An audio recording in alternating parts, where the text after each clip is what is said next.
But there is no blank slate when it comes to humanity. We all have experiences, we have history, we have stories, we have quirks, we have personalities. So every person's baseline is going to be different, but it is crucial to know.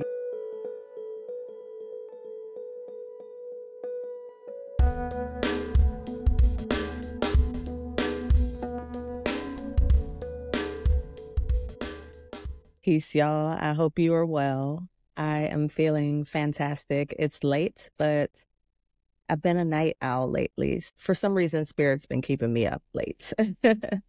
I've been in creative flow and really just introspective, thinking about the present, but also the future, letting go of the past. And I am reflecting on a lesson that I learned this week. I'm the type of person that I'll tell people things that are deep to them, and I often forget what I say. So I've been in the habit of recording my thoughts lately, actually turning on the phone and recording them using Otter.ai, which is an app to record meetings and things that I say just so I can grasp onto wisdom that sometimes comes out of my mouth. And one of those pieces of wisdom that I'm reflecting on that I want to share with you all today is the concept of knowing you're neutral. Know you're neutral. And this came up in a rehearsal. I'm directing an amazingly talented young Black man, a college student, and he is working on a solo piece about Freddie Gray. It's called Riot, the Beat of Freddie Gray by Tyree Davis. In rehearsal, as we were preparing to get on our feet, I mentioned to Tyree that he should know his neutral. And what I mean by that concept, it applies to actors, but it also applies in life. We often think about knowing yourselves. Know thyself, know thyself. It's important to know yourself, have knowledge of self. Yes. And it is important to know what your baseline is. Just like with physical health, how when you get a blood test, if you happen to look at the results, they'll tell you what your levels are, and then they'll give you a baseline of what to compare it to. That way you know if you have too little of something or too much of something. It's a way that you can monitor your health and be more specific about your goals. And the same applies to us as people. It is so important to know what your neutral is. Neutral is an interesting word because often we think of neutral as just blank slate, nothing. But there is no blank slate when it comes to humanity. We all have experiences, we have history, we have stories, we have quirks, we have personalities. So every person's baseline is going to be different, but it is crucial to know your own. For example, for me, I am a survivor of breast cancer. I had a double mastectomy last year. Shout out to my new titties. But because of that, my neutral has changed. Prior to having breast cancer, I lived a very high stress life where my shoulders were kind of up here and my posture was leaning forward because of my 32H breasts. And my neutral was tight jaw, tight shoulders, tight back. So for the average person who is not used to chronic pain or used to that level of stress or cortisol in the body, that would be crisis, right? But for me, that was my basic health. However, after I started practicing yoga, Kundalini yoga to be exact, my shoulders started to drop, my chest started to open, my back started to straighten, and that became my neutral. So on days when I wake up with a chronic pain flare-up and I feel intense pain in my shoulders, or I feel like I am out of physical alignment, which I'm kind of a little bit out of alignment right now, I know that I have too little of something or too much of something. This week, I started with too little of exercising boundaries, of speaking up for myself. Often when you are not conscious or aware of your neutral, you end up behaving in ways that dishonor who you are. And we often point the finger outward. This person is disrespecting me. This person is doing this. They're not doing this. They're not listening. However, we have to look at ourselves and say, am I honoring myself in this relationship? One book that I read last year is called Set Boundaries, Find Peace by Nedra Tawwab. And in that book, she talks about how boundaries are not just important to protect ourselves, but they are important to protect the quality of the relationships in our lives. That if you have a relationship in your life that you actually care about, it is super important to express boundaries. That way You don't end up in silly arguments. You don't end up having unnecessary tension with the people who you love and care about, the people who you actually do want to interact with.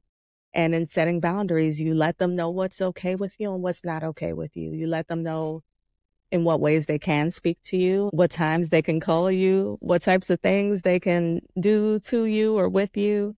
And when we're out of alignment, we sometimes don't express those things. And then we get angry at the people in our lives for not honoring those desires that we never put out there. And we end up cutting people off. And when they never really had an opportunity to honor your boundaries because you didn't tell them what your boundaries were. And that is a situation I was in. I knew I was out of my neutral because I felt myself getting agitated with people who I normally do not get agitated with. And I found my patience becoming shorter. So there's a connection between that physical body. When something is out of alignment, our life starts to act out of alignment. So I ask you all, look at how your life has been in this week. Are you in alignment? Are you in your neutral? Do you feel how you normally do? For some people who deal with mental illness, for example, major depressive disorder, like yours truly, my neutral is a little different from everybody else's. I'm not sad all the time, but I can lean more melancholy than the average person. I am more sensitive to bad news than the average person. And I have more fatigue than the average person on a lot of days. But when I'm outside of that neutral in a positive way, like the creative flow that I've been in working on that play and writing poetry and just creating content and experimenting and putting myself out there in fun ways that challenge me, this level of energy feels good. And it's not my neutral. It's too little self-doubt. Can there be too little self-doubt? Is it too much confidence? It's out of balance, but I'm hoping that the more I practice and honor these positive sides of my personality, this positive energy, this flow, that my neutral can work up to that positive. We have the power to shift what our neutral is, but it takes work. It takes that mental work. It takes that physical work. It takes self-advocacy. It takes building of confidence. It takes grace. It takes forgiveness of self. It takes embracing ease and accepting that life is going to life. But all we can do is control ourselves. The only person we can fully control is ourselves. We cannot control this world around us, this world that can often be scary. We cannot control the cognitive dissonance that happens when people who you grew up listening to are now in prison. What? I know it's cool to joke about the 1,000 bottles of baby oil found on Diddy's properties, but it feels really odd that this man who I spent a lot of my childhood looking at on MTV Jams and TRL and Rap City is now not the person who we all thought he was. Or scarily enough, he is the person that a lot of us thought he was, but there is a dissonance there. It's affecting the neutral that I grew up with is being shaken up and it's moving to another side. And I'm hoping that this shift in society, this shift toward accountability for crimes against other humans, accountability for the top 1%, I'm hoping that that trickles down into a cleansing and an honoring of operating in love, of operating in honesty and transparency, in respecting others around us, in knowing ourselves, in having a moral compass, and in achieving our neutral, whatever that is. Do you know your neutral? What is it? How do you feel when you wake up each morning? What are the thoughts that cross your mind from hour to hour? How do you feel when you look in the mirror?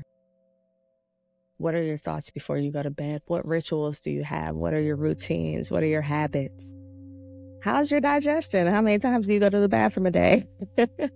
How much water do you drink in a day? Those are things that you need to know about yourself so that when something is off, you can call it out, you can identify it, move toward living a more happy and holistic and joyful life. That's all I got for y'all right now. So I hope you all are well. Take care. And until next time, I'll holla at y'all. Peace.